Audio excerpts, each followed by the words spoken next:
हेल्हाद परिताप फला पुण्या पुण्य हेतुत्वात्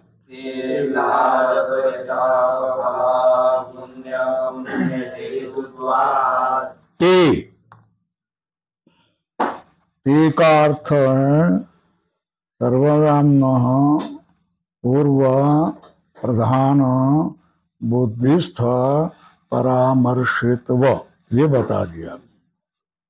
तो सती मूले तद विपाको जात्यायुभोगाः ये शब्द आ जाता है। इसके बराबर संहिता में किया तो तेल्हाद परिताप फला पुण्य पुण्य हेतुत्वात् ये शब्द आ जाता है। तो ते से क्या आ जाएगा? जाति आयुर्भोगा। क्या होगा? ते का अर्थ क्या होगा? बराबर है। भाष्य में देखो, ते का अर्थ दिया जन्म आयुर्भोग, बराबर है ना? जन्म देने वाले, आयु देने वाले, भोग देने वाले, है ना? लाद परिताप फला, लाद का अर्थ है सुख, परिताप का अर्थ है दुख। सुख और दुख फल देने वाले होते। क्यों? उनका सुख और दुख, ये पुण्य सुख और दुख ये फल क्यों मिलेगा? बोले पुण्य अपुण्य हेतुत्वात्। पुण्य ये पुण्य हेतु है, पाप हेतु है। तो जाति आयु भोग उनको जो मिलेगा उसका कारण पुण्य है, अपुण्य है मतलब पाप है। अपुण्य का अर्थ लिखो पाप। पुण्य अपुण्य मतलब पाप हेतुत्वात्, उनका हेतु पुण्य है, उनका हेतु अपुण्य है, इसलिए वो लाभ देने वाले हो गए, दुख भी देने वाले। तो आप समझ जाओ सुख किससे मिलेगा और दुख किससे मिलेगा, वही बता रहे हैं। पुण्य हेतु का सुख फला है ना, अपुण्य हेतु का दुख फला। विसर्ग चला गया सब जगह, है ना? एक अर्थ है जन्म आयुर्भोग है। उसमें से जो पुण्य कारण जिसका होगा, पुण्य के कारण जन्म आयुर्भोग मिला है, वो तो सुख देने वाले होंगे, सुख रूप फल देने वाले होंगे। जो पाप जिनका हेतु है वो क्या करेंगे? दुख फल देने वाले होंगे। क्या होंगे? दुख फलायति।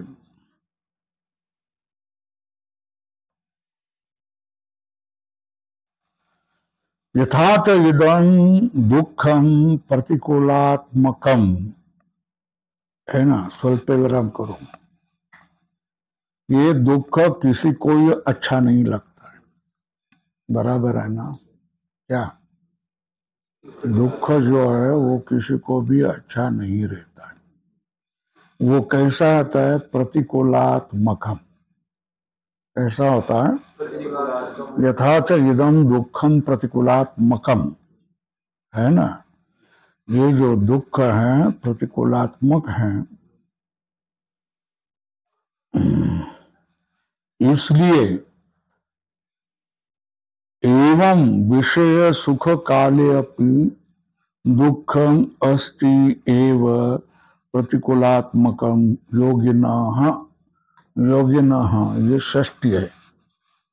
योगी के लिए, योगी के लिए ये प्रतिकूलात्मक दुख होता ही है। कब? विषय के सुख काले अपि, विषय के सुख काल में भी दुखम अस्ति एव प्रतिकूलात्मकम योगिन। विषय के सुख काल में भी योगी के लिए वो दुख ही प्रतिकूल ऐसा दुख ही लगता है। यह विधान हो गया। कथम, प्रश्न चिन्ह करो। तद उपपाद्य थे, उसको ग्रहण किया जा रहा है। तद उपपाद्य थे तो बोलते परिणाम ताप संस्कार मुखैर गुणवृत्ति विरोधाच्च दुखम एव सर्वम विवेकिनः।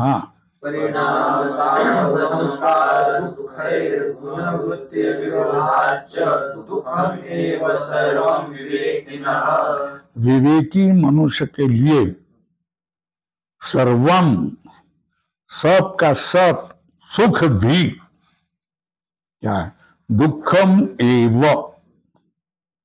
यह अनुमान हो गया है। हेतु बताना पड़ेगा ना, तो 5 हेतु बताएगा। परिणाम 1, ताप 2, संस्कार 3, दुख 4 और गुणवृत्ति विरोधा, है ना। तो परिणामात, तापात, संस्कारात, दुखात, गुणवृत्ति विरोधाच 5 हेतु बता दिए, है ना। सर्व वस्तु विवेकी के लिए दुखमय ही है ना, क्योंकि उसके परिणाम दुखमय होते, उसका ताप दुखमय होता है, उसके संस्कार दुखमय होता है, उसका दुख दुखमय होता है। और उनमें जो सत्वर जो तमो की जो परिणाम होता रहता है, परिवर्तन होता रहता है, वो भी दुख कारक होता है। इस सब को क्या करेंगे, बताएंगे, आप क्रम से बताएंगे। सर्वस्य अयम राग अविद्ध चेतन अचेतन साधनाधीन सुखानुभव इति तत्र अस्ति रागजः कर्माशय। कर्माशय के बाद में बता, है ना, फल देने वाला कर्मों संस्कार का समुच्चय का अर्थ क्या हो गया, कर्माशय। ये कर्माशय किससे बनेगा, रागेण जायते इति रागजः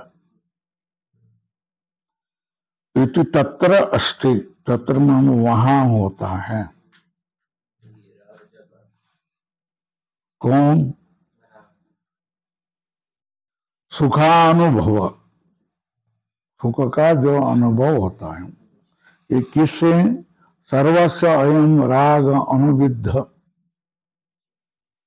राग से जुड़ा हुआ।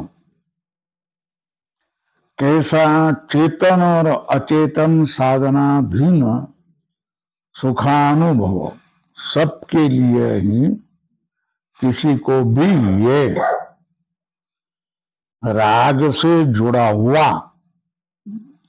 चेतन के कारण अथवा अचेतन साधन के कारण सुख का अनुभव होता है।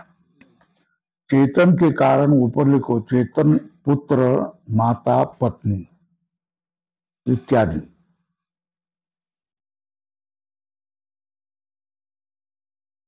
अचेतन गृहादीन,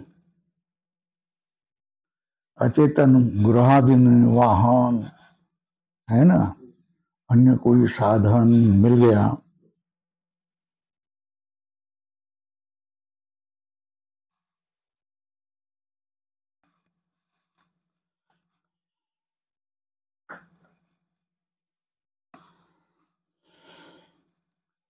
सर्वस्य अयम राग अनुविद्ध चेतन अचेतन साधनाधीन सुखानुभव इति तत्र अस्ति रागजः कर्माशय। बराबर, सबका ये राग से जुड़ा हुआ चेतन पुत्र पत्नी आदि, अचेतन गृह आदि साधनों के अधीन सुखानुभव होता ही है। इसलिए तत्र अस्ति रागज कर्माशय, इसलिए उसमें राग की आसक्ति से होने वाला कर्माशय मतलब कर्म संस्कारों का ढेर होता है। तथा च द्वेष्टि दुख साधनानि मुह्यति च, है ना, दुख के साधन होगा, बिच्छू होगा तो डरता है, सुख होगा तो डरता है, बंदूक होगी तो डरता है, लाठी लेकर कौन आया तो डरता है ना। तो तथा च द्वेष्टि दुख साधन है, दुख देने वाले साधनों को भी ये क्या करता है, द्वेष करता है और मोह को भी प्राप्त करता है। क्या दो बात है, दुख साधनों का द्वेष करता है और मोह भी करता है। मुह्यति च, तो एक द्वेष बन गया और दूसरा मोह बन गया। ये द्वेष और मोह को तो अस्ति कर्माशय, बराबर है ना। दोनों सुख कृत रागजय कर्माशय अधोरेखा करो और द्वेष मोह कृतो अथवा देह मोह ज कर्माशय, है ना। द्वेष मोह कृतोपि अस्ति कर्माशय, राग से होने वाला कर्माशय होता है, कर्म संस्कार का ढेर होता है, और द्वेष से भी होने वाला कर्म संस्कार का ढेर होता है। तथा च उक्तम, तो श्रेष्ठ लोक ने बताया है, न अनुपहत्य भूतानि उपभोग संभवति इति हिंसा कृतोऽपि अस्ति शारीरः कर्माशय इति। तो बोलते हैं न अनुपहत्य,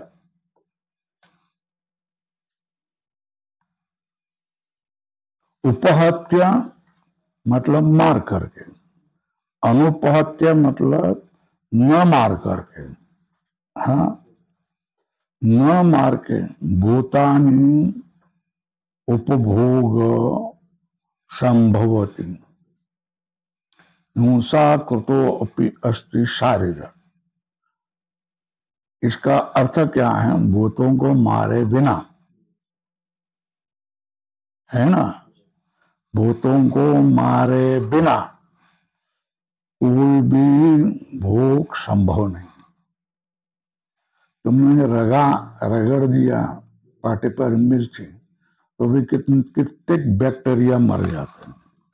पानी उबाल दिया तो कितने बैक्टीरिया जंतु मर जाते हैं, बराबर है ना।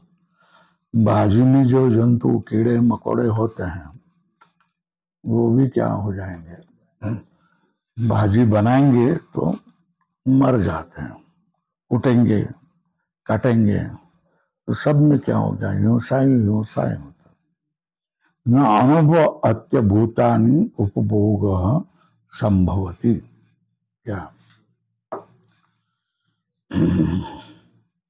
न अनुपहत्य भूतानि उपभोग संभवति, भूतों को मारे बिना उपभोग संभव नहीं है ना।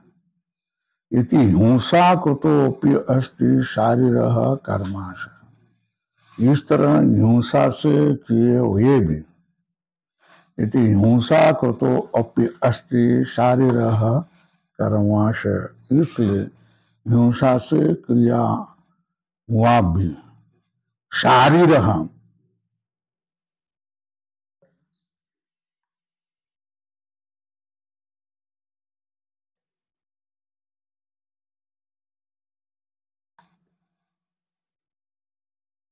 कर्मणा शारीरेण कर्मणा निष्पन्ना शारीर कर्माशय, शरीर से होने वाला, बाकी मन से होने वाले होते हैं। ये शारीरेण च कर्मणा निष्पन्ना शारीर कर्माशय, बराबर है इति। विषय सुख जो मिलता है उस विषय सुख के बारे में बोलो। विषय सुखम च अविद्या कृतम, क्या है ना। अविद्याकृत ही क्या होता है, विषय सुख होता है। अविद्या से ही क्या होता है, विषय सुख ही नहीं है, विषय सुख देने वाले नहीं है ना।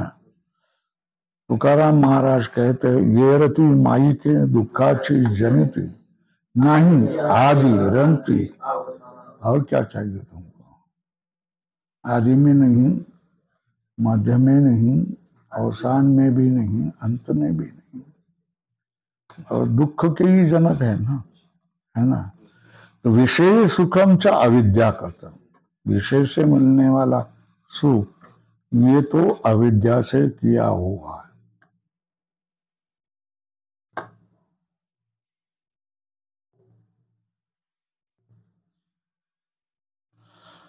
या भोगेशु इंद्रियाणाम, क्या जो भोगों में इंद्रियों की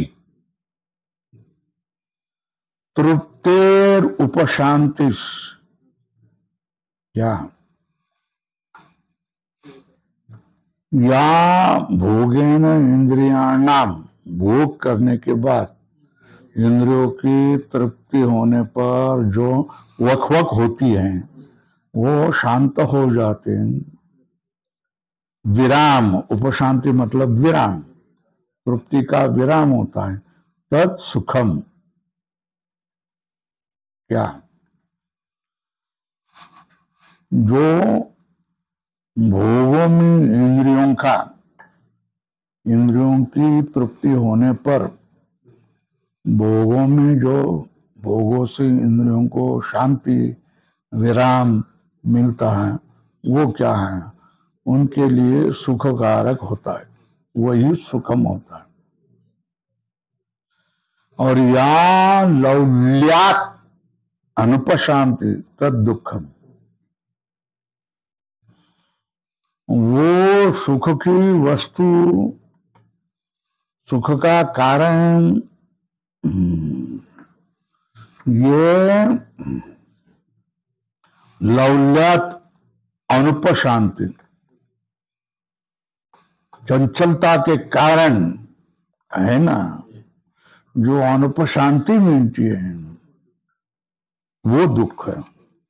शांति भ्रष्ट हो जाती चंचलता से, आसक्ति से, है ना, जो तृष्णा से, जो मन की शांति दूर हो जाती है उसको क्या कहते हैं, दुखम, वो दुख है।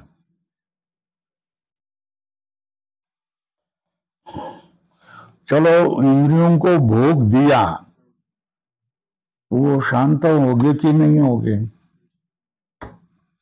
नहीं होगे ना।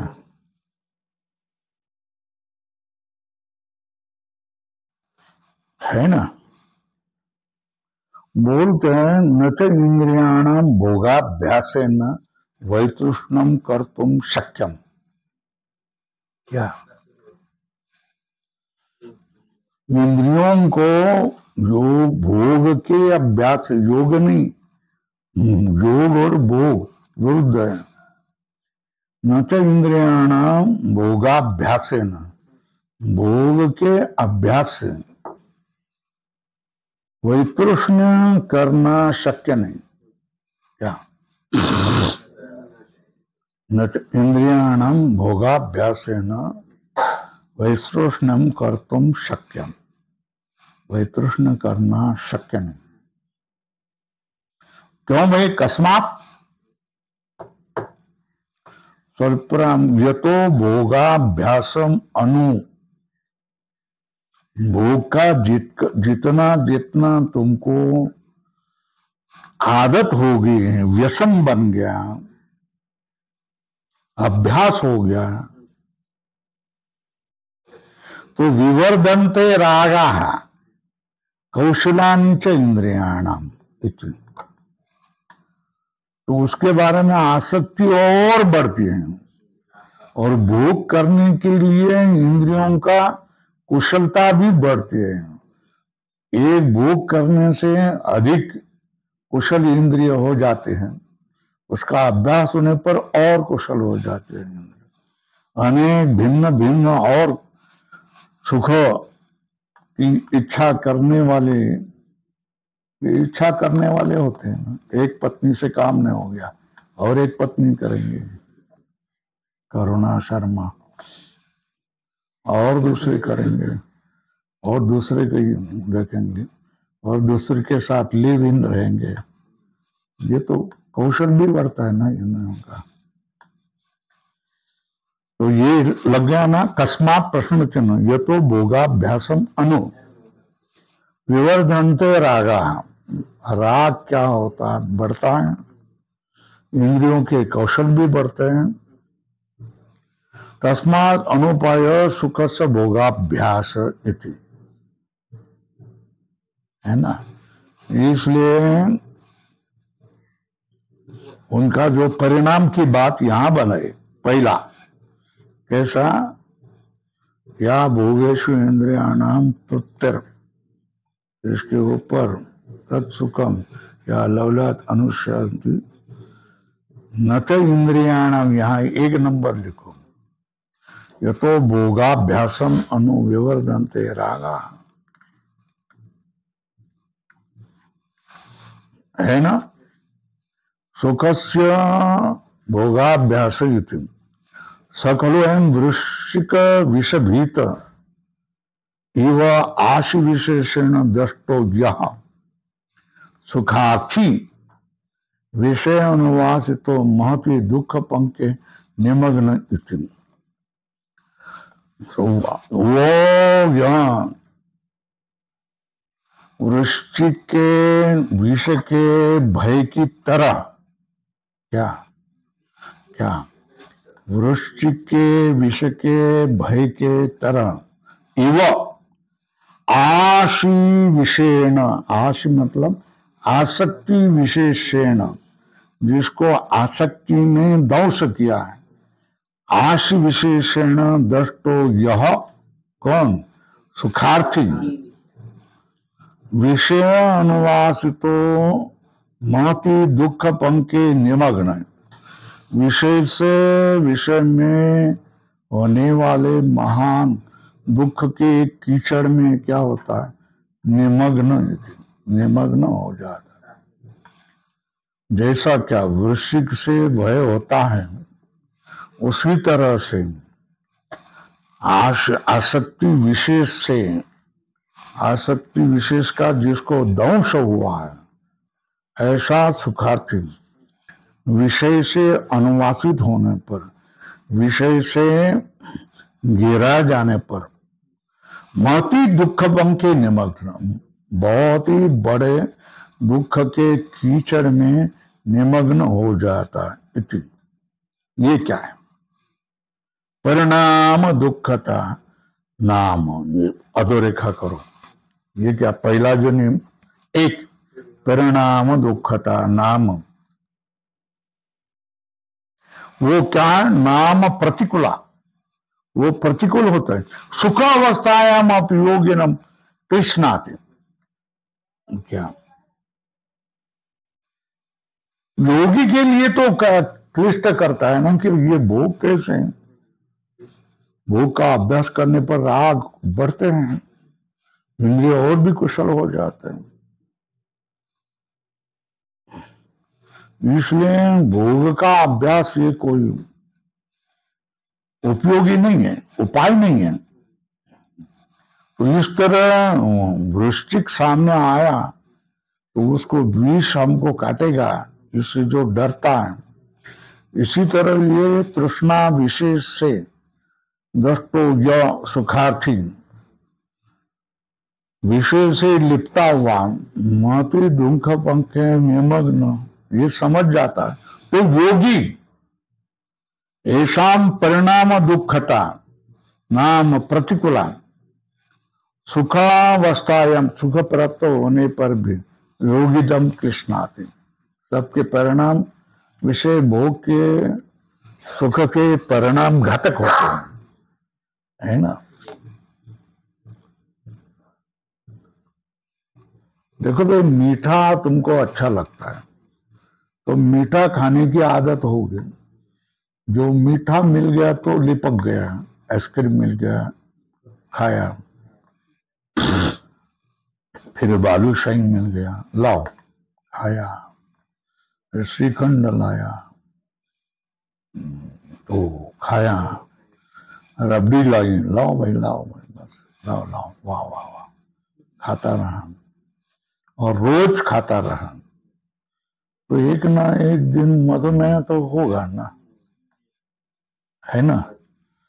तो इस भोग के लिए क्या करता है योगी, हमेशा दुखी हो जाता है ना। ये सुख के भोग क्या करेंगे, हमारे योग में क्या बनेंगे, बाधा बनेंगे, प्रतिबंध बनेंगे, इसलिए वो दुखी होता है, सावध रहता है ना। अच्छा, जो ये लोग तुम उधर गए थे, विदर्भ में गए थे गायन के, तब वो लोग भयंकर तीखा खाते हैं, तेल वाला और तीखा। वो तो नीचे निकाल लिया तो इतना तेल मिल जाता था, आधा किलो, पौन किलो तेल मिल जाता। तो इतना तेल और उसके साथ मिर्ची और उसके साथ मसाला, इतनी खाने की आदत बन जाएंगे तो रक्त में गुठली बन जाएगी, एसिडिटी होगा, फिर अल्सर होगा। ये सब बातें तुमको हो जाएगी। दूसरे को ऐसी बातें होती हैं, देख करके वो डर जाता है। योगी क्या करता है, डर जाता है, ये भाई दुख ही है, नहीं हमको नहीं चाहिए। इसलिए अगर तुम लोग देख लो, अगर YouTube में कोई लोग देखते होगे तो, बाकी नहीं देखना। साधु संत लोग जो जंगल में रहते, अकेले जंगल में रहते, है ना। तो अकेले में जंगल में रहते तो उनको क्या देंगे, लोग ला करके दाल देते हैं, रोटी देते हैं, रोटी का क्या है, आटा देते हैं, थोड़ा सा घी देते हैं, थोड़ी सी मिर्ची, थोड़ा सा क्या है, हल्दी, इसका ला करके दे देते हैं। ये जंगल में घोर घोर नीचे बैठे हुए हैं, उधर से उतरना भी कठिन है। तो जो कौन उनको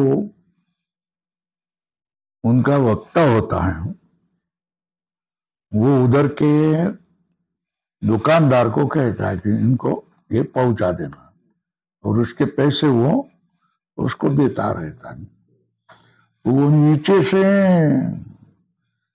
उसको पैसे दे करके किसी को भेजना पड़ता है, लोकल लोगों को। तो लोकल लोग सारा पहाड़ उतर के थक करके उस महाराज के पास जाते हैं। तो महाराज का दूसरा कुछ दिखाते नहीं, टिक्कड़ बनाते करके ही चित्र में आ जाता है। टिक्कड़ बना दिया, वो आया तो कोई उसने टमाटर, कोथिंबीर ऐसा कुछ लाया, है ना। तो वो भी दिखाई देता है, और चूल्हे पर वो टिक्कड़ बना रहा है, खटाखट भून रहा है, थोड़ी सी सब्जी बना दी, नहीं तो दाल के साथ।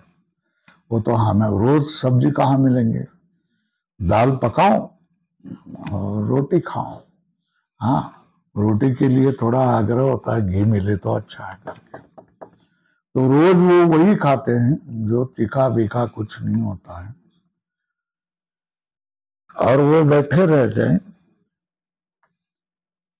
अपने को लगता है कि सच वो के तो वो गवार लोग होते हैं, और उनको ज्यादा कोई भगवान के बारे में समझ नहीं होती है ना।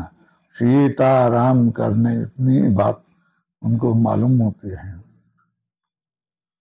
फिर भी लोग कहते हैं कि ऐसे जंगल में घोर, जहां सारे सर्प ये आते हैं, वाघ आते हैं, तो वो रहते यही क्या है, तपस्या है।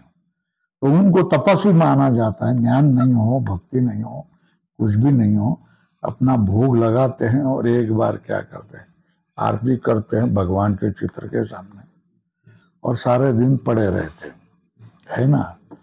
इसको ही क्या करते हैं कि ऐसे जंगल में रह जाना, यही क्या है, तपस्या है करके वो बोलते।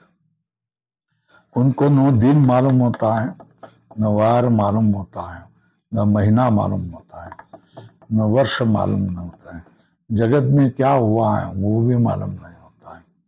वो वहां पड़े रहते हैं। तो क्यों पड़े रहते हैं? जग में उनको दुखद मिला हुआ, नहीं तो इतने घोर जंगल में क्यों जाएगा, नहीं जाएगा ना। किसी को इच्छा होती घोर जंगल में जा करके करेंगे, हम में से कोई भी घोर जंगल में जाएगा नहीं, क्योंकि डरते हैं सब लोग, है ना। वाघ फाड़ डालेगा, सिंह फाड़ डालेगा, कोला खा लेगा, लांडगा खा लेगा, मगर वो आते हैं जाते हैं, आते हैं जाते हैं, है ना। वो अपना काम करते हैं। एक आधा कमरा होता है पक्का, जिसमें वो रात को सो सकते हैं। तो बाकी सब बाहर ही होता है, लकड़ी बिकड़ी वहां से लाना, पानी का प्रवाह कहीं तो होता है, उस पानी से पीना, नहाना, ये सब करते हैं। तो इस तरह की ये लोग होते हैं। वो ना योगी होते, न ज्ञानी होते, न भक्त होते हैं, बस कहे तो तपस्वी होते हैं। बराबर है ना। सारे जग से दूर होते हैं। अगर आप देखेंगे तो उनका भोजन आप देख लो, सब जगह आपको क्या होगा, ऐसा ही करते हुए दिखाई देंगे। हो गया ना। ऐसा परिणाम दुखता नाम प्रतिकूला सुखावस्थायाम अपनी योगिनम एव कृष्णाति। हो गया। चलो, अरे बहुत बड़ा है ना। देखेंगे। नाम प्रतिकूला सुखावस्थायाम अपनी योगिनम एव, योगी को ही क्या करता है, सुखावस्था में परिणाम से जो दुख होता है, ये योगी को ही क्या करता है, त्रास देता है।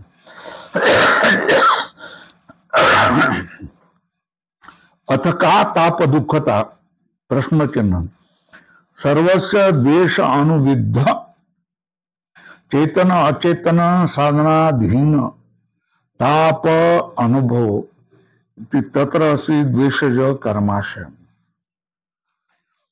सर्वस्य,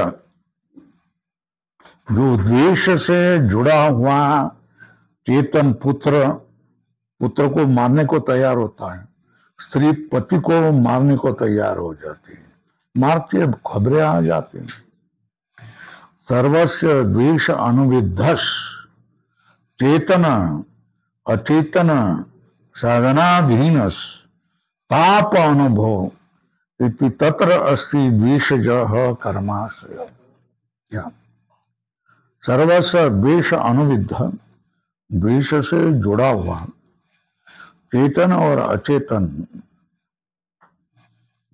साधन के अधीन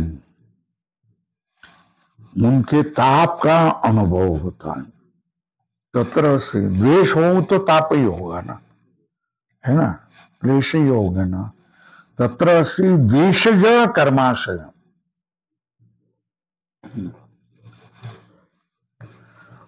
सुख साधनानि च प्रार्थयमानः, सुख के साधन को इच्छा करने वाला, प्रार्थना करने वाला, कायेन एक, वाचा दोन, मनसा च परिस्पंदते। परिस्पंदते मतलब चेष्टा करता है। क्या? सुख साधन को प्रार्थना करने वाला, इच्छा करने वाला शरीर, वाचा और मन से चेष्टा भी करता रहता है।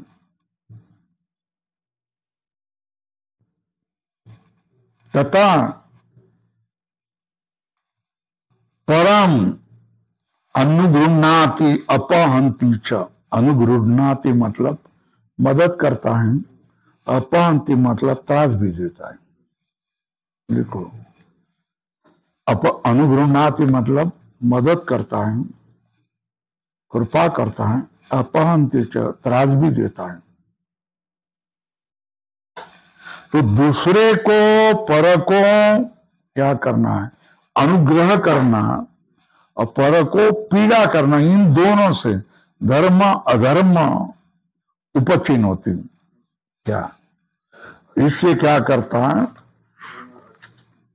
धर्म और क्या द्वेष अनुविद हो गया ना, पर अनुग्रह पीड़ा व्याम धर्म अधर्म उपचिन होती।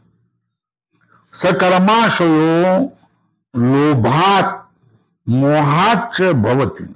क्या वो जो कर्माशय हैं, पाप पुण्य का संचय है, वो लोभ से और मोह से ही होता है। तो इसको क्या भवती ऐसा ताप दुखता उच्चते। ये दूसरा काम हो गया, ताप दुखता, परिणाम ताप। भवती च ऐसा ताप दुखता उच्चते। आप पैराग्राफ बदल दो और 3 लिखो, का पुनः संसार दुखता।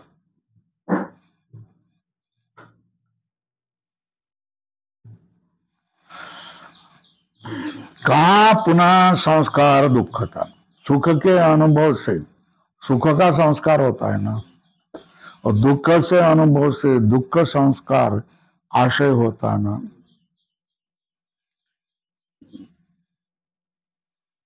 एवं कर्मभ्य विपाके अनुभूय माने, कर्मों का विपाक का अनुभव करने पर सुखे दुखे व पुनः सुखे व दुख हो जाता, पुनः कर्माशय प्रचय, पुनः उसके संस्कार हो जाते हैं। कर्माशय प्रचय क्या हो गया ना? सुख अनुभवात सुख संस्काराशय कल्पराम, दुख अनुभवाद अपनी दुख संस्कार के आशय होते, ये संस्कार दुखता है। इस तरह कर्मों से विपाक का अनुभव होने पर भी सुखे दुखे वा पुनर्कर्माशय प्रचयत, सुख हो फिर से सुख होगा, दुख होगा फिर से कर्म का प्रचय भी होगा, कर्म का समुदाय भी आप क्या करेंगे? इकट्ठा करेंगे। ये हो गया तीसरा का होता।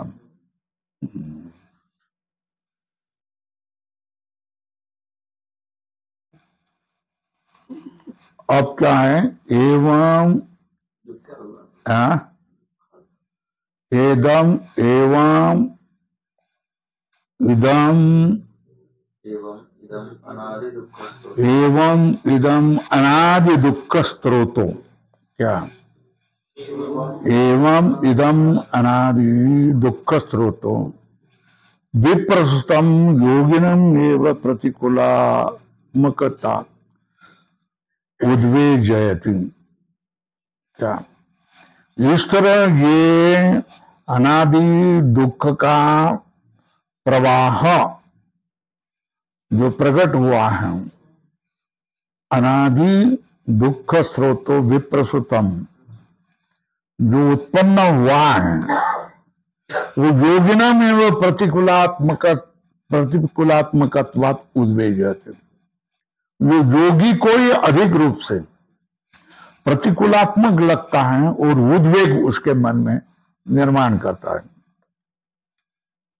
योगिनम एवं प्रतिकूलात्मकात् उद्वेजयति, उद्वेग कराता है। कस्मात्, क्यों?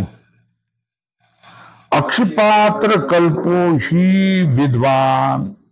क्या अक्षिपात्र मतलब ये आंखों का ये बाहर का भाग है ना, सफेद, उसको अक्षिपात्र के समान ही क्या है? ये विद्वान होता है। उदाहरण बता रहे, यथा वर्ण तंतु अक्षिपात्रे न्यस्त स्पर्शेण दुखयति, इस आंखों में कोई बाल या लोकर का टुकड़ा अंदर डाल दिया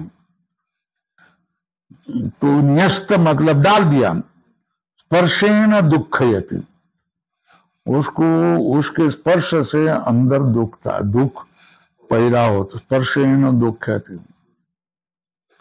और इसमें ही दुख होता, दूसरे किसी गात्र में विशेष में अंग विशेष में ही, न च अन्येषु गात्रावेषु, है ना। ऐसा कौन है? अक्षिपात्र कल्पम योगी। एवं एतानि दुखानि अक्षिपात्र कल्पम योगिनम एव कृष्णांति इतरम प्रतिपत्तारम। दुख का ज्यादा त्रास योगी को ही होता है ना,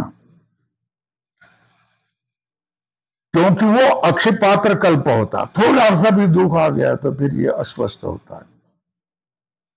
आंखों में जैसा तिनका डाल दिया, आंखों में धूल गई, आंखों में दूसरा कण गया, तो तुम अस्वस्थ होते हैं कि नहीं, है ना। थोड़ा सा भी कुछ गया आंखों में, फिर पानी डालकर निकलो, कुछ तो करो, ऐसा करते हैं कि नहीं करते। उसी तरह योगी ये नाजुक होता है। नाजुक मतलब थोड़ा सा भी हो गया तो उसको दुख हो जाता है ना। अब देखो, अभी यहां कोई खोद रहा है ना, खोद रहा है तो हमको कोई विक्षेप नहीं होगा, ठीक है, चलते रहना, हमारा भी चलेगा, हमारा लक्ष्य यहाँ है। मगर इस कमरे में अगर योगी आसन लगा करके योग करता बैठेगा तो ये छोटी सी आवाज भी उसको सहन नहीं होती। वो चिल्लाता है, भड़क जाता है, अरे तुमको समझ में नहीं आता है। कोई ऊपर बोला, कोई नीचे बोला, पास में बोला, वो भी उसको दुख होता है। इसको कहते हैं अक्षिपात्र योगी। क्या कहते? थोड़ा सा भी कुछ हुआ तो जिसको दुख होता है, ऐसा योग है ना। एवं एतानि दुखानि अक्षिपात्रम योगिनम एव कृष्णन्ति स्वल्पराम नेतरम प्रतिपारम। दूसरे किसी को इतना त्रास नहीं होता है। लोग संसार में कितना त्रास लेते हैं, है कि नहीं। कितना मार खाते हैं, कितनी औरत उनको बोलती है, बच्चे बोलते हैं, सब करते हैं, पड़ोसी त्रास देता है, ये सब होता है ना। अधिकारी उनका अपमान करता है, ये सब वो सहन करते रहते कि नहीं। मगर ये योगी को ये सहन नहीं होता। हमको कोई बोला तो सहन होगा कि तुम ऐसे हो, नहीं होगा, है ना। जो निष्पाप है उसको पाप की एक धूल इतना भी क्या होता है, सहन नहीं होता है, बराबर है। तो इतरम तु स्वकर्म उपहृतम दुखम उपात्तम त्यजंतम त्यक्तम उपादानम अनादिवासना विचित्रतया चित्तवृत्त्या समन्ततो अनुविद्धम एवं इतर तो स्वकर्म उपरत, स्वकर्म से, अपने कर्म से अर्जित दुख को ग्रहण करके, उपात्तम मतलब ग्रहण करके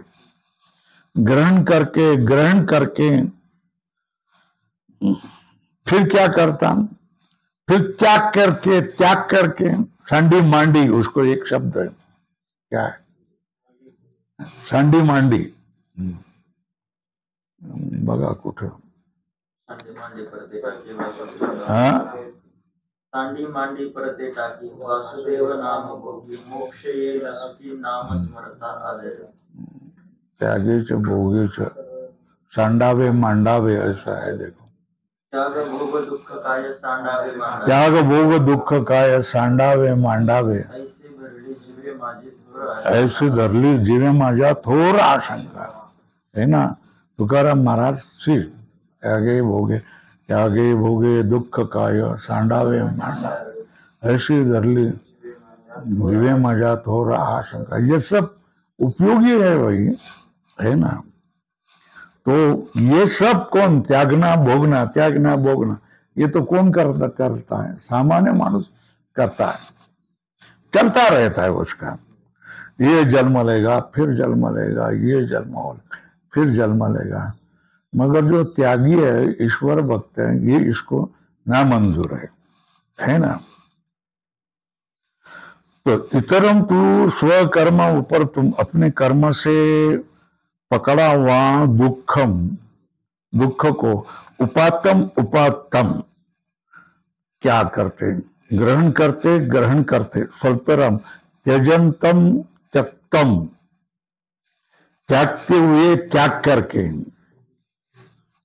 त्यक्तम त्यजंतम त्यागते हुए त्यागते उपादानम त्यागा फिर क्या करता है?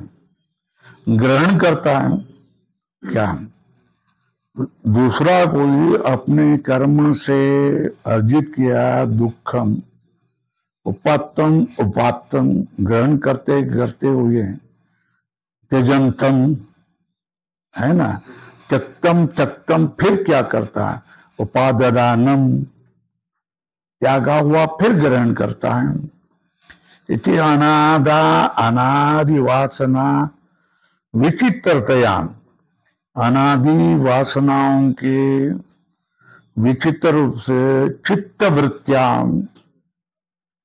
चित्तवृत्ति से समन्त तो सब ओर से अनुविद्धम इव,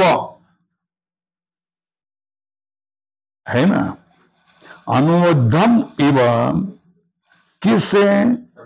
अविद्या हातव्ये एवं अहंकारम मकार अनुपातिनम जातम बाह्य आध्यात्मिक उभय निमित्त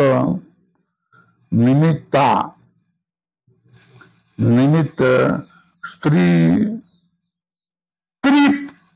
निमित्ता त्रिपर्वाण तापा कौन? आध्यात्मिक, आदिभौतिक, आदिदैविक तापा। चित्तवृत्त्या समन्ततो अनविद्धम इव अविद्यया हातव्या एव अहंकार ममकार अनुपातिनम जातम बाह्याध्यात्मिक उभय निमित्त त्रिपर्वाण तापा अनुप्लवंत, उसमें डूब जाता है। तद एवं अनादिना दुख स्रोतसा विह्यमानम आत्मानं भूतग्रामं च दृष्ट्वा योगी सर्व दुख क्षय कारणम सम्यक दर्शनम शरणं प्रपद्ये। इसी तरह अनादिना दुख स्रोतसा विह्यमानम आत्मानम, इसमें गड़ा हुआ अपने को देख करके अपनी भूतों इंद्रियों सब उसमें गड़ गए हैं, ये देख करके स्वल्पराम योगी क्या कहता है? सर्व दुख क्षय कारणम सम्यक दर्शनम शरणम प्रपद्ये। ये लाल करो।